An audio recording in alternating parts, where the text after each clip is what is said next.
Good morning friends. आज जैसा कि हम उसी रासायनिक बंध सेकंड में आयनिक ठोस में अगला पॉइंट शुरू करने जा रहे हैं और वह है ध्रुवण शक्ति या आयनों का ध्रुवण, यानी पोलराइजेशन पावर क्या है और पोलराइजेबिलिटी क्या है। तो इससे पहले मैं बता दूं आपको, कुछ वीडियो हम डाल रहे हैं बराबर। आपसे सभी से पुनः निवेदन है, क्योंकि अभी कोरोना पॉइंट ऑफ व्यू से फर्स्ट ईयर और सेकेंड ईयर क्लासें शुरू नहीं हो पा रही हैं ऑफलाइन, तो आप उन वीडियोज़ को देखें। इनके साथ PDF डाल रहे हैं, इनको भी आप देखते रहें, क्योंकि बहुत से बच्चे अभी जुड़े हुए नहीं हैं। मुझे लग रहा है इसमें वीडियो जब देख रहे हैं तो उनकी सूचना नहीं आ रही है, इट मीन्स आप जुड़ नहीं रहे हैं। तो आप इनको वीडियोज़ को देखें, क्योंकि आने वाले समय में अपने पास इतना समय नहीं होगा कि हम इनको ऑफलाइन पूरा करा पाएंगे। और इसीलिए आयुक्तालय से भी निर्देश प्राप्त हो रहे हैं यही कि आप इनको वीडियोज़ को ज़्यादा से ज़्यादा देखें, PDF को ज़्यादा से ज़्यादा देखें। समय रहते हुए जैसे भी ऑफलाइन क्लासें लगेंगी हम इनको कोशिश करेंगे रिमेनिंग पार्ट को करवाने की। तो आपसे पुनः निवेदन है कि इन वीडियोज़ को बराबर देखते रहें, वॉच करते रहें। जहाँ कोई ऐसा पॉइंट आ रहा आप अपना नोटबुक में नोट करके रख लें, जैसे ही क्लास लगेगी हम उनमें इसको अलग कर सकते हैं, या आपका कोई अगर मैसेज आएगा तो उसके द्वारा भी इसको सॉल्व किया जा सकता है। तो इसी के अंतर्गत आज एक वीडियो में दूसरा डाल रहा हूँ आपके सामने, जो कि 1-2 नंबर का आता है, हर बार क्वेश्चन पूछा जाता है कि पोलराइजिंग पावर क्या है, यानी ध्रुवण शक्ति क्या है और पोलराइजेबिलिटी क्या है। देखिए ये रिलेटेड चीज़ें हैं, ध्रुवित होने वाला, ध्रुवण करने वाला और ध्रुवण है क्या। देखिए किसी भी आयन के अंदर अगर हम देखते हैं, देखिए आप यहाँ देखिए कैटायन और एनायन मैंने दिखा रखा है। इस प्रकार से क्या एक क्लाउड तैयार हो जाता है इलेक्ट्रॉन का। आप देखते हैं कैटायन छोटा है, एनायन बड़ा है साइज में। तो यहाँ पे क्लाउड जो बन रहा है इसको आप देखिए, क्लाउड फैला हुआ चारों तरफ से। क्या हमारे पास इलेक्ट्रॉन क्लाउड है, ये हमारे पास कैटायन है। ये कैटायन और एनायन जैसे ही अपनी दूरी से नज़दीक आने की कोशिश करते हैं तो आप देखेंगे कैटायन के द्वारा एनायन को किस प्रकार से पोलराइज किया जा रहा है, या ये कहेंगे पोलराइज हो रहा है। कैसे ध्रुवित हो रहा है, जैसे इनका इलेक्ट्रॉन नाभिक से दूरी बनी हुई है और यहाँ पे इलेक्ट्रॉन नाभिक के पास है तो आकर्षण बल तो बढ़ेगा, लेकिन ये बाहर के जो क्लाउड के इलेक्ट्रॉन है वो क्या होंगे, इस नाभिक के पास आने की कोशिश करेंगे और एक दूसरा रूप क्या प्राप्त हो जाएगा हमें, जो यहाँ दिखाया गया है। इस प्रकार की व्यवस्था हमारे सामने आ जाएगी। यहाँ पे आपको देखिए कैटायन एनायन मैंने दिखा है stabilise for the attraction. Stable किससे है, अट्रैक्शन फोर्स से। दोनों अपनी ओर आ रहे हैं, लेकिन एक निश्चित दूरी तक अट्रैक्शन होगा, उसके बाद तो प्रतिकर्षण भी हो जाता है। लेकिन अट्रैक्शन जहाँ तक होगा तो वो जो क्लाउड जो इलेक्ट्रॉन का चारों ओर फैला हुआ है उसको अपनी ओर कैसे इसको अट्रैक्ट कर रहा है, कैसे इसका शेप चेंज हो रहा है। तो force of repulsion between nuclei of the cation और एनायन। उसके बाद फिर क्या दोनों नाभिकों के मध्य प्रतिकर्षण शुरू हो जाता है। तो रिजल्टेड क्या होगा, in the determination of the electron cloud of the anion. तो ये इलेक्ट्रॉन क्लाउड को यहाँ पे हमारे शो कर रहा है, जो इस प्रकार से आपको एक बना हुआ है। यहाँ पे formation of the covalent bond by the polarisation of the anion, ये कोवलेंट बॉन्ड की बनने की फॉर्मेशन हमें यहाँ पे प्राप्त हो रही है। तो जब एक धनायन और ऋणायन एक दूसरे के समीप आते हैं तो हमें देखा कि धनायन और ऋणायनों के इलेक्ट्रॉनों का जो अब्र है जो एनायन का को अपनी ओर आकर्षित कर रहा है, कौन, धनायन।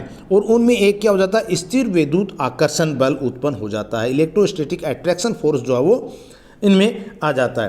तो इसी समय एक और बल कार्य करता है, वो क्या करता है, धनायन व ऋणायन के नाभिक के मध्य, मैंने कहा ना दोनों के न्यूक्लियस, दोनों के मध्य, यानी force of the repulsion between nuclei of the cation और एनायन, दोनों के नाभिक के मध्य का प्रतिकर्षण बल और इन दोनों बलों का संयुक्त प्रभाव इस पर पड़ता है कि ऋणायन का इलेक्ट्रॉन अब्र जो सिमेट्रिकली न रह कर, पहले सिमेट्रिकली था, जो नहीं रह कर क्या हो जाता है, अब इसमें एक विकृत डिस्ट्रॉयड फॉर्म में आ जाता है, डिस्ट्रॉयड फॉर्म में आ जाता है। और किसी धनायन द्वारा इस प्रकार से किसी ऋणायन का ध्रुवण करना क्या है, धनायन की ध्रुवण शक्ति कहलाती है, कैटायन की ध्रुवण शक्ति पोलराइजिंग पावर कहलाती है। तो इसी को मैंने इसके अंदर दिखाया। देखिए आगे, formation of the covalent bond, और उसके दौरान क्या बन जाता है, फिर एक कोवलेंट बॉन्ड का निर्माण हो जाता है। तो हम कह सकते हैं कि धनायन में तीव्र शक्ति पोलराइजिंग और पोलराइजेशन पावर की जो प्रवृत्ति है, और ऋणायन में क्या, पोलराइजेबिलिटी की। ये ध्यान रखना, एक तो ध्रुवण शक्ति है, दूसरा हमारे पास है ध्रुवणता, पोलराइजेशन पावर और पोलराइजेबिलिटी। पोलराइजेबिलिटी किसी कारण से है, एनायन के कारण, और पोलराइजिंग पावर या पोलराइजिंग को हम कहें क्या है, ध्रुवण शक्ति किसकी है, कैटायन के कारण। तो जब ऋणायन का ध्रुवण अधिक हो जाता है तो उसके इलेक्ट्रॉन धनायन के इलेक्ट्रॉन में साझित हो जाते हैं, शेयरिंग हो जाती है, और इस बंध में क्या हो जाता है, सहसंयोजक लक्षण आ जाते हैं।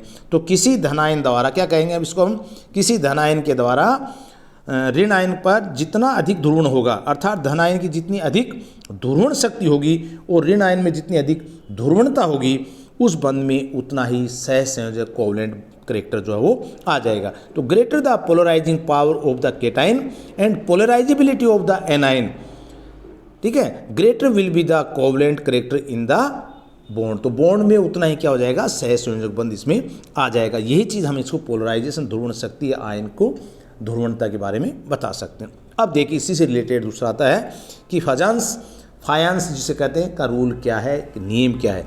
इसी से रिलेटेड है कि किस प्रकार से धनायन और ऋणायन को प्रभावित करता है। ऋणायन का आकार कैसा होना चाहिए, उसकी साइज कैसा होना चाहिए, धनायन पे उसका चार्ज क्या होना चाहिए, ये चीज़ों के बारे में हम बात करेंगे। जो इसके फायंस ने एक नियम दिया था और उसके अनुसार इसको फायंस का नियम के नाम से जाना जाता था। देखिए क्या है इसमें, कई बार हम देखते हैं कि गलनांक हैं, कवथनांक हैं, जल में विलेयता है या विद्युत चालकता है आदि गुण ऐसे क्या दर्शाते हैं, किसी यौगिक में बंध के आयनिक गुण अधिक है अथवा सहसंयोजक, यानी कोई बॉन्ड है उसके अंदर कोवलेंट करेक्टर ज़्यादा है या आयनिक करेक्टर ज़्यादा है। अब यहाँ हम क्या करें, आयनिक यौगिकों के गलनांक, कवथनांक, जल में विलेयता ये सब क्या होते हैं, हाई होते हैं, उच्च होते हैं, जबकि कोवलेंट यौगिक में क्या होते हैं, इन गुणों के मान जो है वो कम होते हैं। तो इन गुणों में कमी किसी बंध में सहसंयोजक गुण की वृद्धि को, यानी आयनिक गुण में कमी का होना, सहसंयोजक गुण में वृद्धि का होना, यही हम यहाँ पे इसको लेके चल रहे हैं। तो फायंस ने क्या किया था, कुछ कारकों का यहाँ पे विवरण दिया था, उल्लेख किया था, और उन्होंने कहा कि किसी ऋणायन की ध्रुवणता को, अर्थात हम ये कहेंगे आयनिक बंध में सहसंयोजक गुण को प्रभावित करने वाले कारक या ये प्रभावित करते हैं, इनको हमने फायंस का नियम दे दिया कि जो है कौन कौन से कारक जो है वो इसको प्रभावित करते हैं। देखिए, greater the polarising power of the cation and the polarisability of the anion, greater will be the covalent character in the bond. ये हमारी बात होगी। अब फायंस ने क्या कहा कि mention few factors which affect the polarizing power of a cation and polarizability of a anion, means show the extent of the covalent character in an ionic bond। आयनिक बंध में सहसंयोजक बंध को एक्सटेंड करना, बढ़ाना। तो these are the called is a Fajans rule. यही फायंस ने कहा था कि किसी भी आयनिक बंध के अंदर कोवलेंट करेक्टर को कैसे बढ़ाया जाए या कैसे बढ़ता है, क्या कारण है, वो जो फैक्टर्स हैं वो कहलाते हैं फायंस रूल। तो इसमें पहला इन्होंने कारण दिया धनायन का आकार, साइज ऑफ द केटाइन। तो अब देखिए धनायन के आकार में हम पहले कह चुके हैं कि छोटा आकार होने के कारण धनायनों की ध्रुवण शक्ति अधिक होगी, पोलराइजिंग पावर जो हो ज़्यादा होगी। अतः धनायन जितना छोटा होगा उसकी ध्रुवण शक्ति क्या होगी, उतनी तेज होगी। क्यों कि नाभिक के पास का इलेक्ट्रॉन की दूरी बहुत इसके पास हो जाती है, तो अट्रैक्शन फोर्स उसका बहुत ज़्यादा बढ़ जाता है, और यौगिक में उतना ही क्या हो जाएगा, सहसंयोजक लक्षण आ जाएगा, ऋणायन को आराम से वो अपनी ओर आकर्षित कर सकेगा। तो सारणी में भी ये आपको बता रखा मैंने, यहाँ पे देखिए एग्जाम्पल में भी कि polarisation inversely proportional the one of size of the cation. जैसे जैसे केटाइन की साइज बढ़ती जाएगी पोलराइजेशन जो है वो कम होता जाएगा, और जैसे जैसे साइज कम होती जाएगी पोलराइजेशन जो है वो बढ़ता जाएगा। फॉर एग्जाम्पल हमने यहाँ पे लिया, देखिए lithium chloride, sodium chloride, potassium chloride, rubidium chloride, caesium chloride, जो एक वर्ग में ऊपर से नीचे की ओर जाते हैं।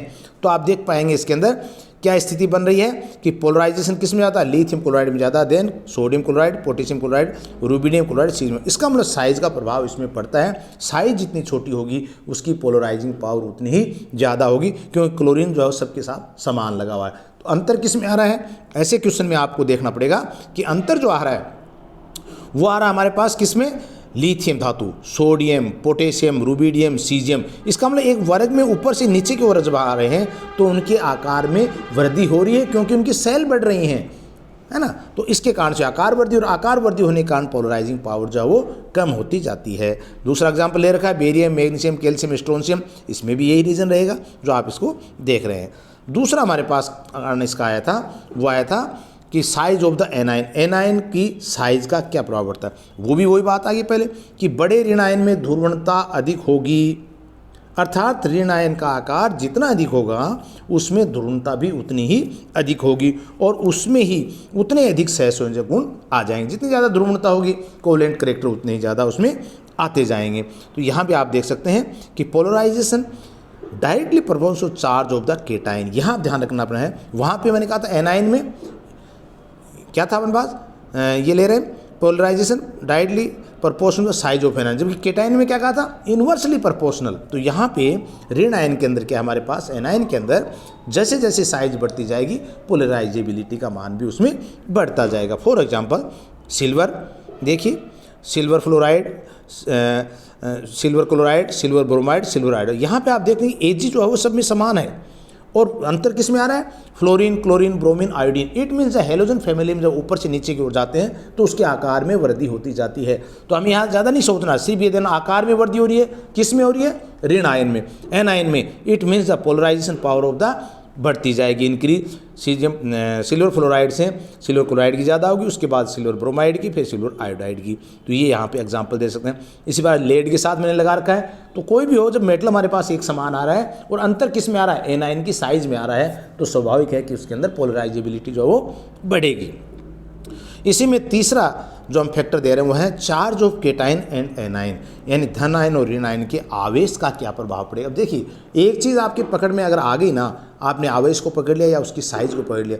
अरे भाई, जब साइज में जब किसी में आउटर मोस्ट सेल से इलेक्ट्रॉन को निकालते हैं तो उसका आवेश +1, +1 से फिर +2, +3, इसका मतलब आउटर मोस्ट सेल से इलेक्ट्रॉन को आपने 1, 2, 3, 4 के रूप में निकालते जा रहे हैं। और जैसे जैसे इलेक्ट्रॉन निकलते जाएंगे नाभिक का आकर्षण और बढ़ता जाएगा, क्योंकि remaining part of the electron जो है वो कम बचते जाएंगे। तो क्या होगा, आकार में वृद्धि होगी, कमी होगी, आकार में कमी होती जाएगी। और जैसे जैसे केटाइन का आकार कम होता जाएगा, पोलराइजेबिलिटी की उसका मान बढ़ाता जाएगा।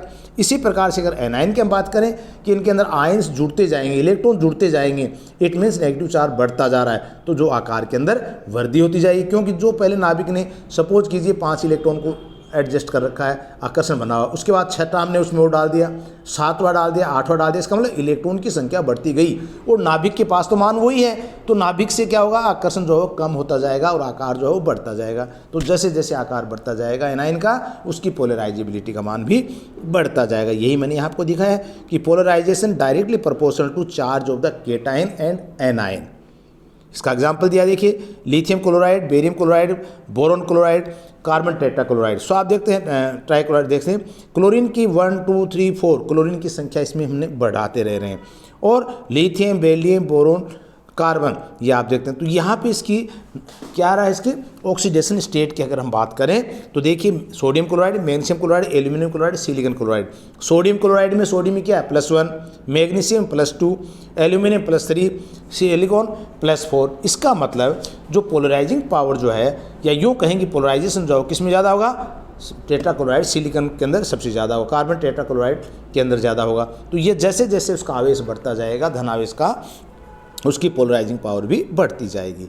नेक्स्ट आता है हमारे पास आयनिक पोटेंशियल, यानी किसी धन आयन के आवेश एवं आकार के अनुपात को आयनन विभव कहते हैं। ये जो आकार का जो अनुपात है ना, इसकी हम बात कर रहे हैं कि किसी धन आयन के आवेश एवं आकार का अनुपात, यानी आयनिक विभव। फाई बराबर हमने क्या कहा, धन आयन पर आवेश अपॉन धन आयन की त्रिज्या। तो धन आयन पर आवेश क्या है, जैसे जैसे आवेश बढ़ता जा रहा है, इसका मतलब पोलराइजेशन फाई का मान बढ़ता जा रहा है, लेकिन जैसे जैसे रेडियस ऑफ केटायन की बढ़ती जा रही है वो, तो दोनों का जो अनुपात है वो क्या कहलाता है, पोटेंशियलिटी या आयनन विभव, जिसकी हम बात करते हैं।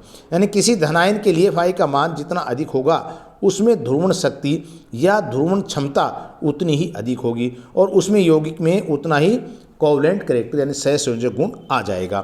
फाई के बढ़ते हुए मान में यौगिक में सहसंयोजक गुण बढ़ता जाता है और यही कारण है किसी क्षार धातुओं के यौगिक में सर्वाधिक आयनिक प्रकृति के होते हैं। क्षार जो है सोडियम क्लोराइड देखिए 75% आयनिक, इसी प्रकार से पोटेशियम क्लोराइड 78% हो गया है ना। ये आकार की तरफ बढ़ता जा रहा है, तो ये आयनिक करेक्टर बढ़ रहा है, इसका मतलब इसके अंदर कोवलेंट करेक्टर कम हो रहा है। तो कोवलेंट करेक्टर के ऊपर डायरेक्टली प्रोपोर्शनल होता है इसका फाई का मान जो charge of cation upon radius of cation, cation की रेडियस और उसके चार्ज के अनुसार। तो directly proportional to cation charge और inversely proportional to radius of cation. यहाँ पे आपको थोड़ा सा दिया है कार्बिन के अनुसार भी हमने इसको एम्पेरिकल फॉर्मूला एक दिया है और उसमें मान बताए गए हैं कि √5 का जब हम कहते हैं इसका एक कार्डलीज ने इसके अनुभाविक या हम कह सकते हैं एम्पेरिकल फॉर्मूला सूत्र दिया, जिसके अंदर इन्होंने अलग अलग बताया कि एल्कलाइन कौन सा है, एम्फिट्री कौन सा है, एसिडिक कौन सा, तो एक मान निकाला है। तो √5 का मान लेस देन 2.2 से अगर कम है तो धातु ऑक्साइड क्षारीय होंगे, एल्कली होंगे, और अगर √5 का मान 2.2 से लेकर के 3.2 तक है तो वो क्या होंगे, एम्फिट्रिक या उभयधर्मी होंगे, ना क्षारीय होंगे ना अम्लीय होंगे। और इसी प्रकार से √5 का मान जो ग्रेटर देन 3.2 से अगर ज़्यादा आ रहा है तो वो धातु ऑक्साइड क्या होंगे, एसिडिक होंगे, अम्लीय होंगे, ये यहाँ पे हमने बताया। जैसे SnCl4 और SnCl2 का मान लीजिए कंपेयर करा लें तो स्वाभाविक बात है H+2 है, H+4 है, तो हमने पहले देख चुके हैं +4 है, इसका मतलब ज़्यादा पोलराइजिंग इसका होगा।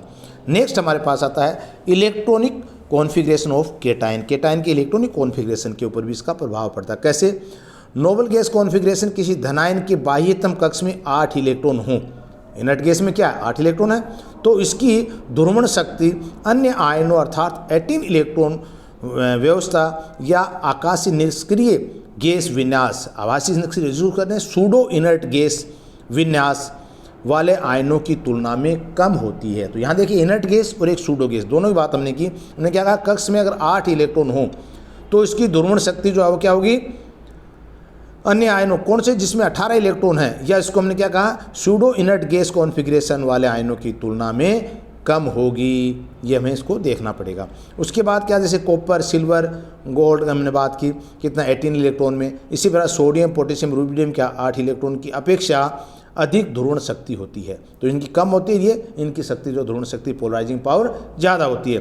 तो आवेश समान है और आकार भी लगभग समान होते हैं। ध्रुवण शक्ति अधिक होने के कारण क्यूप्रस लवणों में सहसंयोजक गुण आ जाते हैं, जिसमें गलनांक सोडियम से कम हो जाता है। यहाँ पे एग्जाम्पल लेके बताया गया है कि सोडियम में देखिए +1 10 है, 2 8 इलेक्ट्रॉनिक कॉन्फ़िगरेशन, कॉपर्स में 28 में 2 8 18 है। यहाँ पे देखिए इसकी एंगस्ट्रॉन में जो त्रिज्या बताया 0.95, ये 0.96, कोई ज़्यादा अंतर नहीं है। गलनांक के मान में ये 800 करीब है, 430 है। तो इस प्रकार से बढ़ता हुआ सहसंयोजक गुण को यहाँ पे रिप्रेजेंट हम इसको कर सकते हैं। इसके बाद आता है हमारे पास एक और। So briefly we say that compound containing, कैसे एक शॉर्ट रूप में अगर इस बात को हम लें तो हमारे सामने क्या स्थिति आती है कि क्या कह सकते हैं कि छोटा धनायन यानी स्मॉल केटायन, या ये कहें कि बड़ा ऋणायन लार्ज एनायन, या ये कहें कि धनायन पर आवेश more charge on cation and anion, या लास्ट ये कहेंगे 18 इलेक्ट्रॉन अरेंजमेंट इन